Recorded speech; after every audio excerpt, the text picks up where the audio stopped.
भाग 2। वीणा विला। वो मकड़ी के जालों से ढका दरवाजा एक बार फिर चर की अजीब सी आवाज के साथ खुला और अंदर से हजारों की तादाद में चमगादड़ तेजी से अजीब शोर करते हुए बाहर निकले। एक बार फिर पत्तों की चरमराहट होने लगी और ये चरमराहट सीढ़ियों से नीचे की ओर बढ़ रही थी। जैसे जैसे आवाज नीचे की ओर बढ़ रही थी, पीछे छूटते पत्तों पर एक अजीब सा निशान बन रहा था, कदमों के छाप जैसा वो काला निशान जिस पर खून की बूंदें थी। वो खून ऐसा लग रहा था जैसे जम चुका हो, काला और बदबूदार सा। एक बार फिर झूला खुद ब खुद आगे पीछे हिलने लगा, मगर इस बार पहले के मुकाबले काफी ज्यादा जोर से, जिसके कारण झूले की गिर गिर वाली डरावनी आवाज बहुत जोरों से उस हवेली में गूंज रही थी। सारे चमगादड़ उस झूले के ऊपर ही गोल गोल उड़ रहे थे। अचानक बाहर से कुछ आवाजें आई। झूला एक पल को रुका और फिर वापस आगे पीछे होते हुए बिल्कुल धीमा पड़कर रुक गया। काले कदमों के निशान और उस पर काला खून उस झूले से होते बाहर के बड़े लोहे के दरवाजे तक नजर आ रहे थे। गेट के बाहर रास्ते पर कोई राहगीर था, शायद उस जगह नया था और जंगल में भटकता हुआ वहां पहुंच गया। ये आवाज उसी के कदमों की आहट थी जो उस जगह फैले सन्नाटे के कारण गूंज रही थी। साथ ही वो आदमी उस अजीब से सन्नाटे और वहां के डरावने माहौल से घबराया हुआ मदद की तलाश में आवाज लगा रहा था। अचानक उसे ऐसा लगा जैसे पीछे से किसी ने उसे पुकारा। उसने पीछे पलटकर देखा तो आंखें एकाएक डर से फैल गई। आंखों में खौफ के न जाने कितने महीन डोरे तैरने लगे। एक दिल दहला देने वाली चीख उस जगह गूंजी। उन चीखों के शोर में कुछ चीरने की आवाज गुथी थी। धीरे धीरे चीखें थम गई और जिस जगह वो आदमी था वहां जगह जगह मांस के लोथड़े और खून फैला नजर आ रहा था। एक तरफ कुछ गोल सा सफेद और काला सा था और गौर से देखने पर पता चल रहा था कि वो आंखें थी, दर्द और खौफ से सिकुड़ी आंखें। अगले पल वो जगह एकदम साफ हो गया, बिल्कुल पहले की तरह। बस कुछ पत्तों पर वही अजीब सा काला कदमों के छाप जैसा निशान और उन निशानों पर काला गाढ़ा बदबूदार सा खून मौजूद था। व्यास सदन। अगर आप कुछ पूछना चाहते हैं तो पूछ सकते हैं, आयरा ने कहा। वो ऐसे बैठी थी जैसे इंटरव्यू में बैठी हो।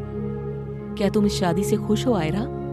बिना किसी लाग लपेट के नैतिक ने वो सवाल पूछा जो आयरा का खामोश भावहीन चेहरे को, उसकी झूठी मुस्कान के पीछे छिपे अनकहे दर्द को देखकर उसके मन में चल रहा था। शादी की बात शुरू होने से लेकर आज बात शगुन तक पहुंचने में पहली बार किसी ने आयरा से सवाल पूछा था कि क्या वो खुश है।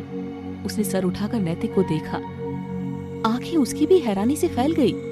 वही तो वो शख्स था जिसने हमेशा हर बात में आयरा से सवाल जरूर पूछा था कि क्या वो खुश है। आज 4 साल बाद सामने वही शख्स था जिसने हमेशा आयरा की खुशी के लिए अपने कदम पीछे लिए।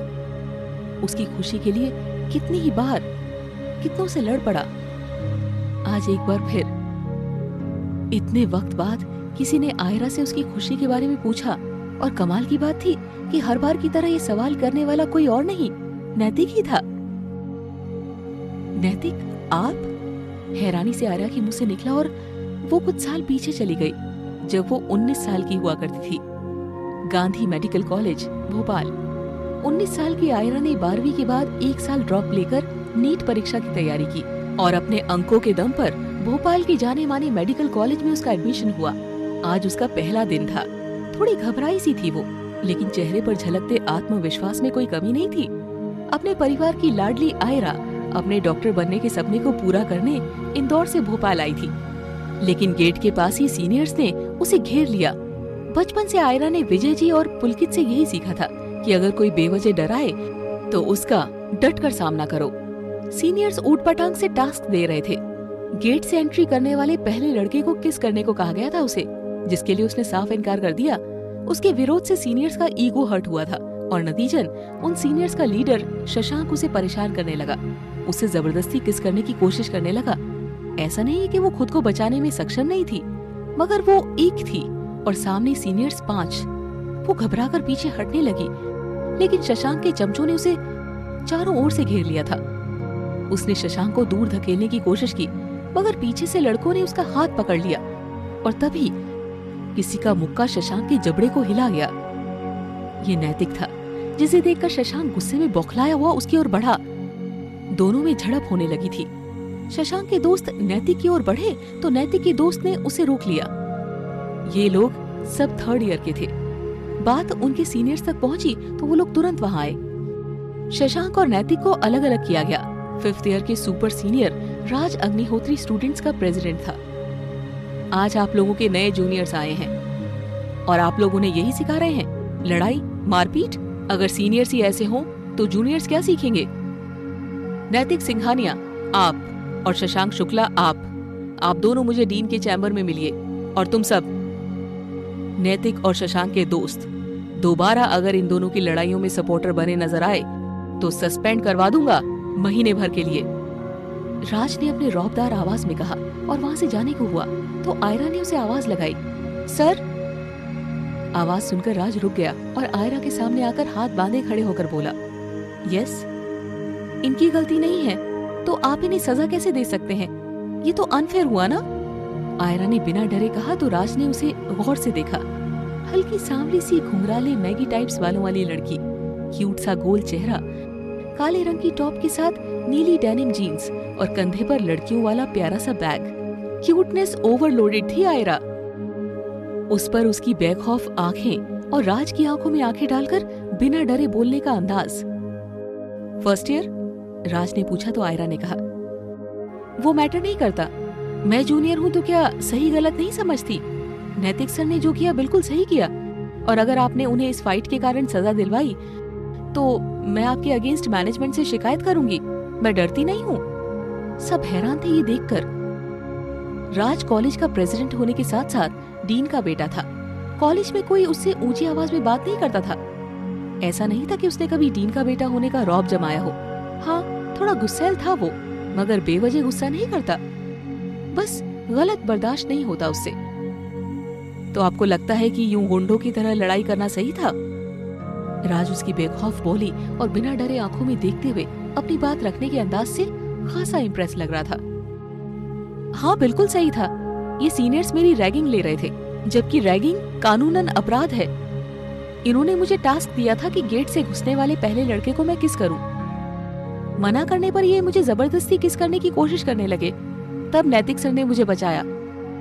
इन जनाब को गुस्सा आ गया और ये नैतिक सर से उलझ पड़े। अब आप ही बताइए, क्या नैतिक सर गलत थे? अगर आपके सामने किसी लड़की को जबरदस्ती किस करने की कोशिश करता तो आप क्या करते? हाथ पर हाथ धरे तमाशा देखते या उसे रोकते? इस लुच्चे सीनियर को तो मैं ही ठोक पीट देती, पर फट्टू के चमचों ने मेरा हाथ पकड़ लिया था। आयरा अपने बेखौफ अंदाज में बोली तो राज ने शशांक की ओर घूमकर उससे पूछा, क्या लड़की सही बोल रही है? शशांक ने डरते हुए सर हाँ में हिलाया तो राज ने उसे एक जोरदार थप्पड़ जड़ दिया और चिल्लाते हुए बोला, कहा था ना कि कॉलेज में रैगिंग नहीं होना चाहिए। तुम सबकी हिम्मत कैसे हुई लड़की को जबरदस्ती छूने की? नैतिक सिंघानिया, आई एम सॉरी। आप और मिस आप दोनों को जब बुलाऊं तब डीन के चैम्बर में आ जाइए। आप दोनों के बयान पर ही इसे सजा मिलेगी। Everyone move to classes. सब वहां से अपने अपने क्लासेस की ओर बढ़ गए। एक्सक्यूज मी, राज ने आयरा को आवाज लगाई जो एक तरफ जा रहे नैतिक के पीछे जा रही थी। यस, आयरा पलट कर बोली, क्या मैं आपका नाम जान सकता हूँ? थोड़ा झिझकते हुए राज ने पूछा।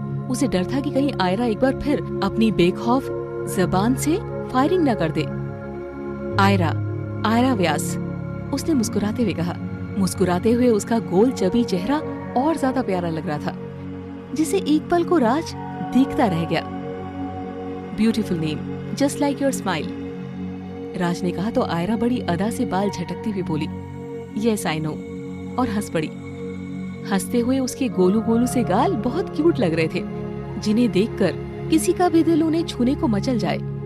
आयरा ने पलटकर देखा, नैतिक कॉरिडोर की तरफ जा रहा था। राज की ओर मुड़कर वो पपी फेस बनाती हुई बोली, सॉरी सर, बट मुझे जाना होगा। उन्होंने मेरी मदद की है और मैं उन्हें थैंक्स नहीं कर पाई। इतना बोलकर वो भागती हुई नैतिक के पीछे चली गई। राज उसे देख रहा था। उसकी आंखों के आगे आयरा का वो क्यूट सा पपी फेस घूम रहा था। होठों पर बहुत गहरी मुस्कान खिंच गई, जो दोनों कान तक खींचती चली गई। उसके होठ गोल हुए और शब्द निकले, सो क्यूट। सर सर, नैतिक के पीछे भागती हुई आयरा चिल्लाई। उसकी आवाज सुनकर नैतिक पीछे पलटा। घुंघराले बालों वाली क्यूट सी लड़की भागती हुई उसकी ओर आ रही थी। भागने के कारण बाल की लटें चेहरे पर बार बार आ रही थी, जिन्हें वो पीछे झटक रही थी। नैतिक के सामने आकर आयरा रुकी और घुटनों पर हाथ रखकर हांफने लगी। नैतिक ने उसकी ओर अपना रुमाल बढ़ाया तो रुमाल लेकर चेहरे पर आया पसीना पोंछते हुए बोली, बहुत भगाया आपने, आपकी तो चलने की स्पीड भी मेरे दौड़ने की स्पीड से ज्यादा है। उसकी बात पर नैतिक धीमे से मुस्कुराया। कोई काम था तुम्हें? नैतिक ने इनडायरेक्टली रोकने की वजह पूछी तो आयरा उसका रुमाल लौटाती हुई बोली, वो आपको थैंक यू कहना था, आपने मुझे उस सीनियर से बचाया, थैंक यू सर। मैंने तुम्हें सीनियर से बचाया तो तुमने भी तो मुझे मेरे सीनियर से बचाया, थैंक यू। पर आपको सजा तो मेरे ही कारण मिलने वाली थी, आपने लड़ाई मेरे लिए तो करी थी। तुम्हें डर नहीं लगा? राज सर से सब डरते हैं, मैं अगर गलत नहीं हूँ तो मैं यमराज से भी नहीं डरती, ये तो फिर भी राज थे, आयरा ने कहा और फिर घड़ी की ओर देखते हुए बोली, मेरे फर्स्ट लेक्चर का टाइम हो गया, चलती हूँ मैं। आयरा अपनी क्लास की ओर भाग गई और पीछे रह गया नैतिक, जो उसे जाता देख रहा था। उसके चेहरे पर गहरी मुस्कान उभरने लगी और आंखों के आगे आयरा का चेहरा। लंच टाइम, डीन के चैम्बर में आयरा, नैतिक, राज और शशांक मौजूद थे। आयरा ने डीन को सब कुछ बताया, फिर नैतिक ने भी जितना उसने देखा था वो सब बता दिया। जिसके बाद रैगिंग फ्री कॉलेज कैंपस में रैगिंग करने और एक लड़की के साथ जबरदस्ती करने की कोशिश के लिए शशांक को 15 दिनों के लिए सस्पेंड किया गया। सब डीन के चेंबर से बाहर निकले तो शशांक घूर रहा था आयरा को, तुम्हें तुम्हारी ये गलती बहुत महंगी पड़ेगी। आज कॉलेज में थी तो बच गई, लेकिन कॉलेज के बाहर तुम्हें मुझसे कोई नहीं बचा पाएगा। तुम्हारा तो मैं वो हाल करूंगा कि फिर किसी को मुंह दिखाने लायक नहीं बचोगी, उसने आयरा से कहा। राज और नैतिक गुस्से में कुछ कहने को हुए तो उन्हें रोकते हुए आयरा बोली, सबसे पहली बात तो ये कि आयरा व्यास को सस्ती चीजों का शौक नहीं, समझे? और हाँ, क्या कहा? मुंह दिखाने लायक नहीं बचूंगी? अपनी फिक्र करो, मेरी नहीं। अगर इतनी मर्दानगी दिखाने का शौक है तो अकेले आना। अगर तुम्हारी एक एक हड्डी में दर्द ना उखड़ा तो मेरा नाम आयरा व्यास नहीं। पर मैं जानती हूँ तुम अकेले आओगे नहीं, वो क्या है ना, सुअर झुंड में ही आते हैं। तभी शशांक ने कहा, बहुत घमंड है तुझे खुद पर? हाँ होगा ही, खूबसूरती का घमंड, पर तेरा ये घमंड मैं तोड़ कर रहूंगा, आयरा ने जवाब दिया। ना मुन्ना ना, जिसे तू घमंड कह रहा है वो आयरा व्यास का एटीट्यूड है, और इस घमंड कम एटीट्यूड को तोड़ने की कोशिश करने वाले बहुत है, पर किसी में उतना कैडर है नहीं। शशांक उसे घूरते हुए चला गया। क्या जरूरत थी उसे उलझने की? खामखा वो अब आपको परेशान करेगा, राज ने गुस्से में कहा। एग्जैक्टली, इसे बहुत अच्छे से जानता हूँ, लड़कियों के मामले में एक नंबर का गिरा हुआ है। नैतिक ने भी उसे डांटते हुए कहा, अरे आप दोनों मेरे सीनियर हैं तो क्या एक मासूम सी क्यूट सी जूनियर को इतना डांटेंगे? आयरा निचला होठ निकालते हुए बोली तो नैतिक और राज के चेहरे पर स्माइल आ गई। वो थी ही इतनी क्यूट कि कोई भी उस पर गुस्सा कर ही नहीं सकता। डांट नहीं रहे, समझा रहे हैं। शशांक मेरा ही क्लासमेट है, लड़कियों को लेकर नियत खराब है उसकी, नैतिक ने समझाते हुए कहा। आप दोनों से एक बात पूछूं? आयरा ने कहा तो राज और नैतिक ने कहा, पूछो। मैं तो कॉलेज में न्यू हूं ना, और मेरा कोई दोस्त भी नहीं है यहाँ, तो आप दोनों मेरे दोस्त बनेंगे? आयरा ने अपना हाथ बढ़ाकर कहा तो राज और नैतिक ने बारी बारी उससे हाथ मिलाकर दोस्ती की मंजूरी दी, क्योंकि अब राज और नैतिक दोनों ही आयरा के दोस्त थे। इसीलिए उसने उन दोनों को भी आपस में दोस्ती करने को कहा, जिसके बाद तीनों की तिगड़ी बन गई। रात में 3 जोड़ी आंखों में नींद नहीं थी, 3 दिल धड़क रहे थे। राज अपने फ्लैट पर अपने कमरे की खिड़की के पास गिटार लिए बैठा कोई धुन छेड़ता हुआ आयरा के बारे में सोच रहा था। उसकी वो बेखौफ नजरें, निडर अंदाज, मासूम सा चेहरा, बचपना, बातें करते हुए क्यूट एक्सप्रेशन, सब कुछ उसकी आंखों के आगे घूम रहा था। एक गहरी मुस्कान कायम थी उसके चेहरे पर। नैतिक अपने घर में अपने कमरे में स्टडी टेबल के पास बैठा एक कोरे कागज पर आयरा का चेहरा उतार रहा था। उसका अलहदा अंदाज, निश्चल मुस्कान, कभी न खत्म होने वाली बातें, सब कुछ नैतिक के जहन में गहरी छाप बनकर बसती जा रही थी, और मुस्कान उसकी गहरा रही थी। आयरा अपने हॉस्टल के रूम में बेड पर लेटी करवटें बदल रही थी। आंखें बंद करती तो उसे राज नजर आता, अपने सामने हाथ बांधे खड़ा, उसे गहरी नजर से देखते हुए। कभी झिझकते हुए नाम पूछता तो कभी उसकी मुस्कान की तारीफ करता। मुस्कुराने से उसके गाल पर पड़ते डिंपल्स याद कर आयरा की मुस्कान गहरा गई। 3 दिल धड़क तो रहे थे, मगर ये धड़कन नई कहानी लिखने को थी। दिन धीरे धीरे गुजर रहे थे। उनकी तिगड़ी की दोस्ती काफी गहरी थी। सब उनकी दोस्ती की मिसालें दिया करते थे। एक 50 ईयर, एक 3rd ईयर और एक 1st ईयर। पहली बार ऐसा हुआ था कि 3 अलग अलग सेमेस्टर के स्टूडेंट्स एक ग्रुप में थे। एहसास वक्त के साथ गहराने लगे। राज और नैतिक को आयरा से, वहीं आयरा को राज से प्यार हो गया, पर किसी ने अब तक ये बात जबान पर नहीं लाई थी। राज और नैतिक की दोस्ती भी बिल्कुल जय वीरू जैसी हो गई थी। दोस्ती के साथ साथ उनके बीच भाइयों वाला रिश्ता था। राज अपना छोटा भाई मानता था नैतिक को, तो वहीं नैतिक ने भी उसे बड़े भाई का दर्जा दिया था। दोनों इस बात से अनजान थे कि दोनों की मोहब्बत एक ही है। धीरे धीरे वो साल खत्म होने के करीब आ गया, जिसके लिए राज को इंटर्नशिप के लिए बाहर जाना था। वहीं नैतिक 4th तो आयरा 2nd ईयर में जाते। आज वैलेंटाइंस डे था। तीनों ने ये तय किया था कि वो अपने प्यार का इकरार करेंगे। राज किसी काम से डीन के चैम्बर गया हुआ था, जब हिम्मत करके नैतिक ने आयरा से कह दिया अपने दिल की बात। आयु, मैं बहुत दिन से तुमसे कहना चाह रहा था, पर कभी कह नहीं पाया। आयु, आई लव यू। मैं तुमसे प्यार करने लगा हूँ। ठीक उसी वक्त राज वापस आया था। नैतिक की बात सुन उसे सीने में कुछ टूटता महसूस हुआ। आंखों में आंसू उतर आए, जिन्हें रोकने के लिए अपने कदम पीछे कर वहां से जाने को हुआ, लेकिन उसके कदम ठिठक गए जब उसने आयरा की बात सुनी। आई एम सॉरी नैतिक, पर मैं किसी और से प्यार करती हूँ, और प्यार किसी और से करके अगर मैं आपका प्यार एक्सेप्ट करूँ तो ये आपके साथ गलत होगा। नैतिक ने कहा, आई अंडरस्टैंड आयु, हमें जिससे प्यार होता है उसी के साथ होना चाहिए। तुम्हें भी उसी के साथ होना चाहिए जिससे तुम प्यार करती हो। वैसे कौन है वो खुशनसीब? खुशनसीब वो नहीं, मैं हूँ। मुझे राज सर से प्यार हो गया है। आई डोंट नो कब हुआ। मैंने सोचा था आज उससे कह दूंगी, पर हिम्मत ही नहीं होती। तो अब कह दो। नैतिक ने उसे एक और देखने का इशारा किया जिधर राज हाथ बांधे खड़ा था। उसे देख आयरा ने सर झुका लिया। राज उसके पास आया और धीरे से बोला, आयु, आर यू श्योर? क्यों, आप श्योर नहीं है क्या? सवाल के बदले उसने सवाल किया तो राज नम आंखों के साथ मुस्कुराते हुए बोला, मैं तो उसी दिन श्योर हो गया था जब एक मैगी बालों वाली ने बिना डरे मेरी आंखों में झांक कर बात किया था। आयरा ने सर उठाकर उसे देखा तो राज उसकी आंखों में देखते हुए बोला, I love you miss Aira Vyas. क्या आप इन फ्यूचर मिसेस अग्निहोत्री बनना पसंद करेंगी? और मैं तो अभी सिर्फ 20 की हूँ ना, तो मिसेस अग्निहोत्री कैसे? आयरा ने मासूमियत से कहा तो राज बोला, तो मैं कहाँ कह रहा हूँ कि तुम आज ही शादी करो मुझसे।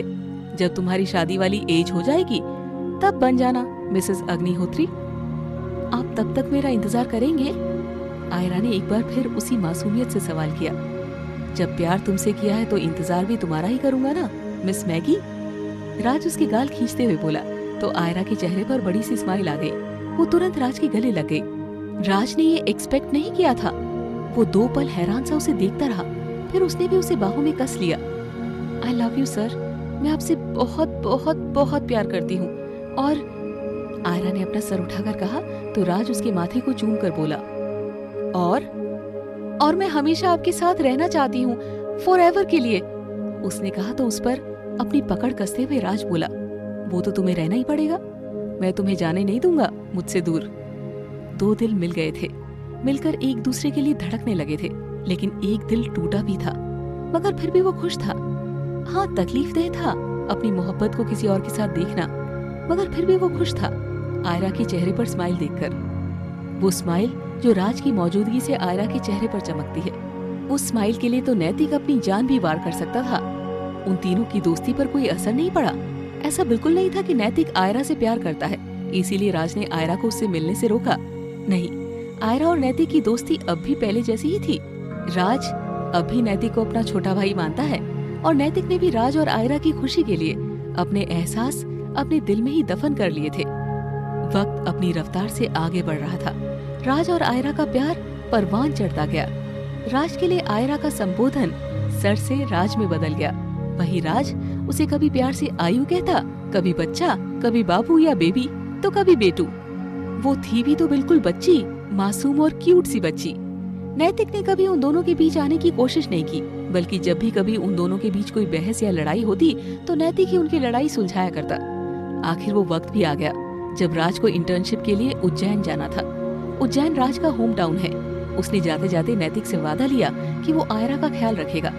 आयरा बहुत रोई थी उस दिन, और उसे रोते देख खुद को हमेशा मजबूत बनाए रखने वाला राज भी उसे सीने से लगाए रो पड़ा था। राज के जाने के बाद नैतिक ने हमेशा अपना वादा निभाया। आयरा का दोस्त होने के नाते उसने हमेशा ख्याल रखा, पर अपनी मर्यादा भी उसने याद रखी थी।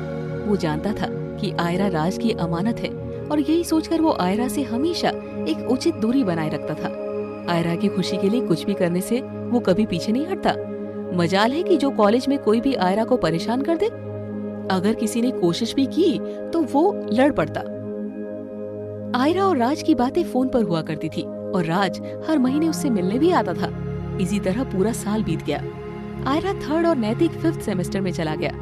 राज की इंटर्नशिप पीरियड खत्म हो गई थी और उसने भोपाल के एक हॉस्पिटल को ज्वाइन कर लिया। आयरा उसके इस फैसले से बहुत ज्यादा खुश हुई। एक बार फिर दोनों साथ थे, एक ही शहर में थे। नैतिक ने बहुत कोशिश की आयरा को भुलाने की, मगर वो अपने उस पहले प्यार के एहसास को भूल नहीं पा रहा था। आयरा उसकी पहली ही नहीं, आखिरी मोहब्बत थी, क्योंकि उसके बाद किसी के लिए भी उसके दिल में एहसास पनपे ही नहीं। उसने सोचा अगर वो आयरा के आसपास रहेगा तो कभी उसे भूल नहीं पाएगा, और कहीं उसका ये एक तरफा प्यार राज और आयरा के बीच प्रॉब्लम्स ना खड़ी कर दे। इसीलिए 5th सेमेस्टर बीतने के बाद उसने इंटर्नशिप के लिए दूसरा शहर चुना। उसके पास भोपाल का ऑप्शन मौजूद था। राज और आयरा ने उससे बहुत बार कहा कि वो भोपाल ही चुन ले, मगर वो कैसे कहता कि उसके जाने की वजह है उसका वो प्यार जिसे वो पिछले 3 सालों में भूल नहीं पाया। आयरा के लिए राज के बाद नैतिक ही उसका बेस्ट फ्रेंड था, जिसके जाने पर वो उसके गले लगकर बहुत रोई थी। आयरा के आंसू नैतिक को कमजोर कर रहे थे, पर नैतिक ने खुद को सख्त बना लिया था। नैतिक चला गया दूसरे शहर। वो आखिरी बार था जब नैतिक उन दोनों से मिला। कभी कभी आयरा और राज के कॉल आने पर वो बात करता, मगर कभी सामने से बात करने की या कॉल करने की कभी उसने कोशिश नहीं की। वो नहीं चाहता था कि उसका प्यार उसके 2 सबसे करीबी दोस्तों के बीच आए, इसीलिए खुद को आयरा और राज से अलग कर लिया था उसने। 1 साल बाद जब उसकी इंटर्नशिप खत्म हुई, तब आयरा ने कहा भोपाल लौट आने का, पर वो नहीं आया। इसी तरह 1 साल और बीता। आयरा का कोर्स पूरा हो चुका था और वो इंटर्नशिप के लिए इंदौर गई, जिसके बाद राज ने उज्जैन वापस लौटकर वहाँ के हॉस्पिटल में ज्वाइन किया, क्योंकि भोपाल वो आयरा के लिए ही था। आयरा के बिना उसे वो शहर रास नहीं आता। राज और आयरा के चले जाने के बाद नैतिक अपने शहर भोपाल वापस लौटा। पूरे 2 साल बाद वो उस शहर में आया था जहाँ उसके दोस्तों की, उसकी आयरा की यादें थी।